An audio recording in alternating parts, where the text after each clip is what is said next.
Hi students, in this video class I am going to explain you an array variable as a data member of the class.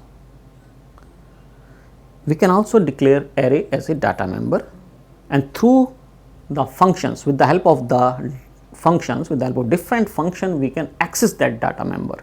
One function we can make to store the values, another function we can make to traverse the values of the array. Just see here, I am going to write a program here, array as a data member of the class. Declare a class here, any name I am putting array. Int a equal to new int 5. I have declared the array as a data member, and I am making one function void data or accept or input any function in which we can store the values in the array, and one function display to print the values of the array. But here the size is fixed 5. As I told you in the previous class, we can also input the size. If we have to input the size of the array at runtime, then in the accept function, then do not declare array, do not allocate the memory here to the array, just declare the array. Now create the object of scanner class. For this you need to import util package, create the object of scanner class, scanner scan equal to new scanner system.in. After creating the object, you can provide the message, which is not compulsory. Enter the size of the array or length of the array.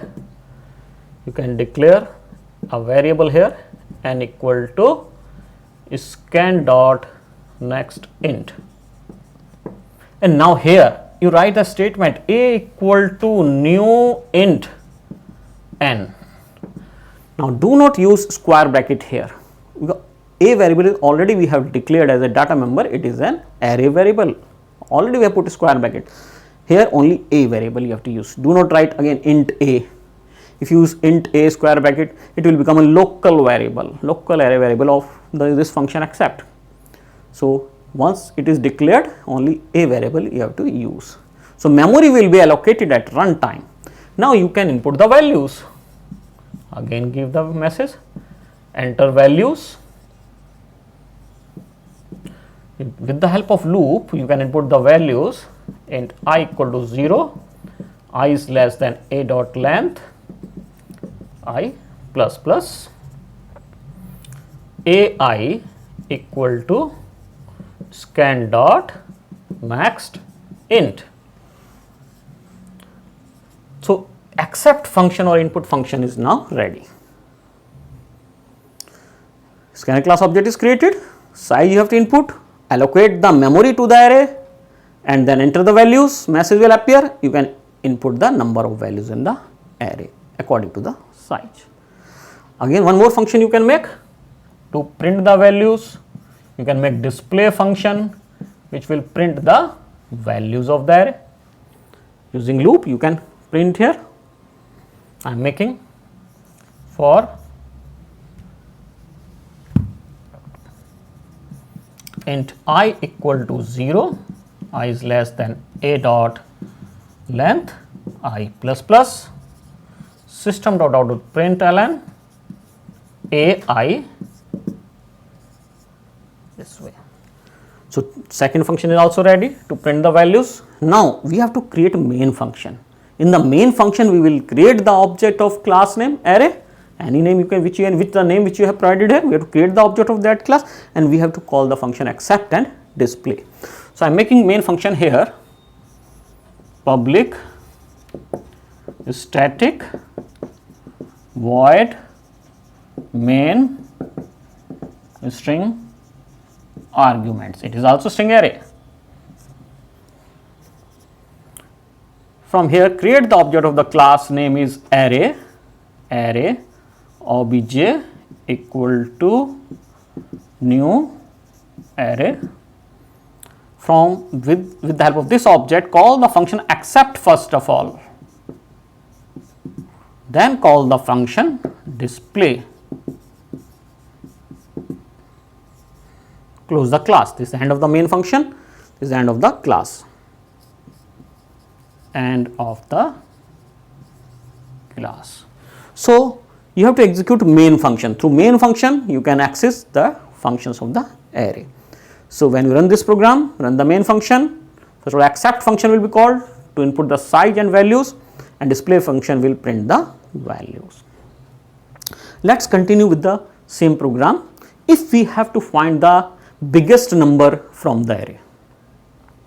So, in place of display function, in display function, or you can say you have to find the biggest number, I am going to take one variable int h equal to a0. I have stored first value of the array in a variable h. Now start the loop from 1 and put the condition here, if I is greater than h equal to ai, and after the loop print biggest number is h. So, after storing the value, suppose we have input the size, suppose size is 5, array memory is allocated. Now you have to input the 5 values 25, 10, 50, 40, 20 like this. Which is the biggest value? Biggest is 50. So, try to understand the working of this function. Accept is already clear to you. Now, for display function, I have taken h variable, I am storing a0.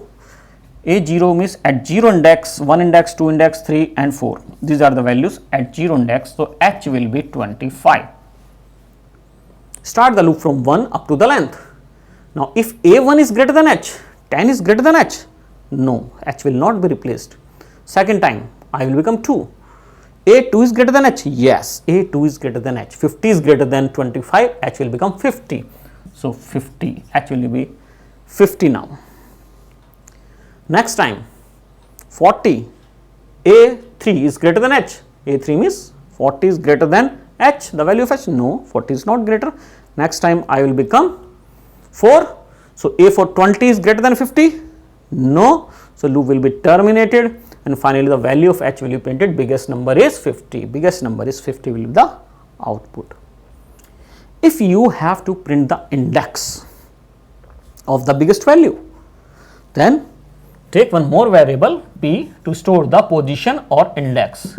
Initially you have to take 0 because I have stored the first value of the array in h, so its index is 0, p equal to 0. And side by side you can write p equal to I to store the index, and there are two statements with if block. So, h equal to ai will store the value, h will store the value, p will store the index of that value. So, when 50 will be stored, its index is 2, so 2 will be stored in p. So, after the completion of the loop, you can print biggest number is h at p. So, output will be biggest is 50 at index number is 2. This will be the output now. If you have to find the smallest value, nothing you have to do, only you have to change the sign, ai is less than h, rest of the things will remain same, only change the message, smallest number is this at index this, that is all.